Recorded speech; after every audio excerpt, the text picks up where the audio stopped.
Zoe, a lot of times when people want to really immerse themselves in country music, they pack their bags and move across the country and head up to Nashville. You kind of had a head start as a Tennessee girl. Yeah, being an East Tennessee girl definitely helped. I still did pack my bags and move to Nashville, but being a little closer made a 3-hour drive a lot easier than across country, like a lot of people do. You grew up with music in the house. Yes, none of my family were musicians, but they all loved music and wanted to show me everything. You're a self-described shy and nerdy girl, and oftentimes where do shy and nerdy people go? We turn to music. You had classical training in school, choirs and musicals, but you moved to Nashville, and what we say in Texas, if you're gonna be in Texas, you gotta have a fiddle in the band, right? There we go. You taught yourself how to play guitar? It was strictly at first just like a means to an end. I had started writing songs and I knew I needed something behind me. So I decided to teach myself to play guitar when I was in college.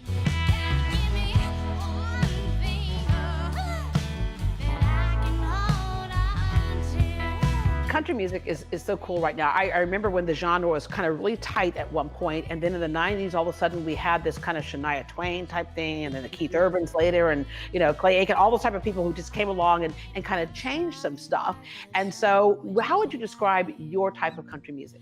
Just keep laying in the backyard. Ooh, watch our skin go dark. Gather me up, modern art from the clouds that soak up our tears. I think it's a mixture. There are some of my songs that are very country and others that veer more towards the pop eclectic world. Really just depends on the mood in some ways for me. I'm an East Tennessee girl, so naturally I've got like that little bit of twang. I'm not your typical country chick, but I just listen to the song and say this is what it needs. It makes you happy, consider me gone. Shoot me down, just shoot me straight. That's what it takes. And then something happened that no singer can afford to lose. And it's kind of crazy. Was it eventual, or did you wake up one day and all of a sudden you realized what? Growing up, I was deaf in one ear. My parents found out about my deafness around age 4 when I wasn't responding to everything they were saying. By the time I was 8, I'd completely lost all the hearing in my right ear. That was one where it was like, okay, we can manage this, she can manage this. She's only got one ear. She was profoundly deaf in her right ear. She got one good ear. She just can't hear in stereo. When I moved to Nashville for school, for music, I ended up waking up one day and not being able to hear anything out of my only working ear, my left ear. I'm looking up at the heavens thinking, what is all this? I've just started writing songs. I'm here in Nashville and now all my hearing's gone. We're gonna figure out what's causing this and we're gonna fix it, and that's just it. It sounds like I'm living inside a fishbowl.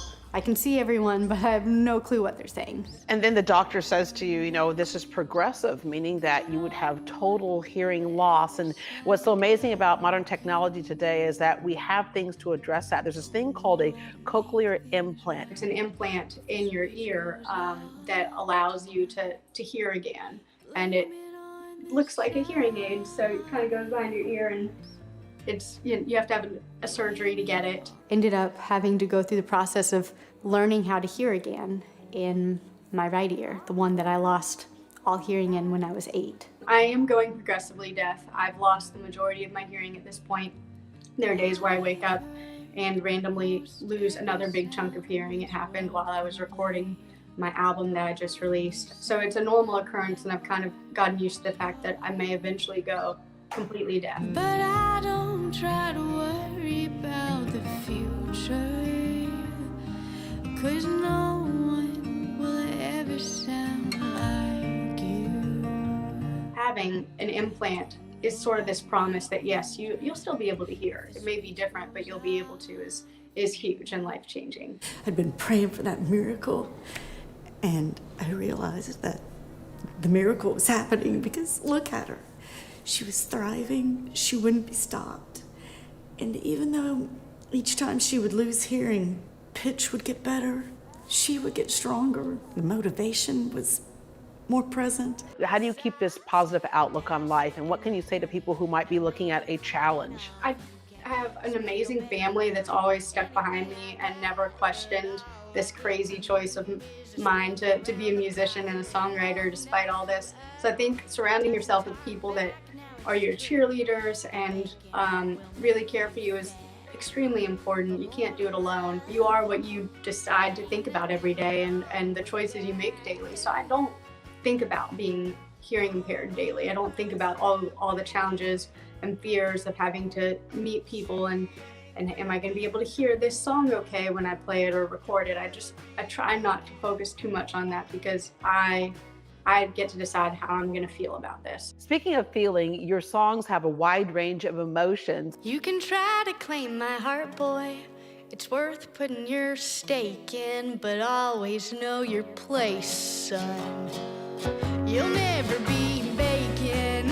Let's talk about how does it feel? What was the reasoning behind that song? How's it feel to get lost in your touch? We wrote this song on the beach.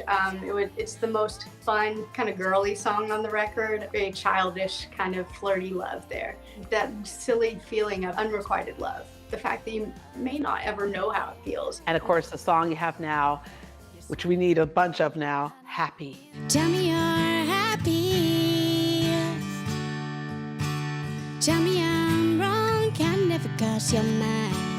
It's about deciding to be happy and realizing when someone isn't being happy, when they're putting on a facade, which I think happens with social media so often now. All of us are at home and stressed and worried, about everything in this year. And I think it's so easy to put up those facades and just, knowing how to really be happy versus pretend it. Zoe, thank you very much for sharing time with us. And if you ever need a fiddle in the band, You want to be part of the band? I got the fiddle. I don't know I can play it, but I got one. Hey, yeah, it's all about the look. Tell me you're happy. Tell me I'm wrong, you're acting on sunshine.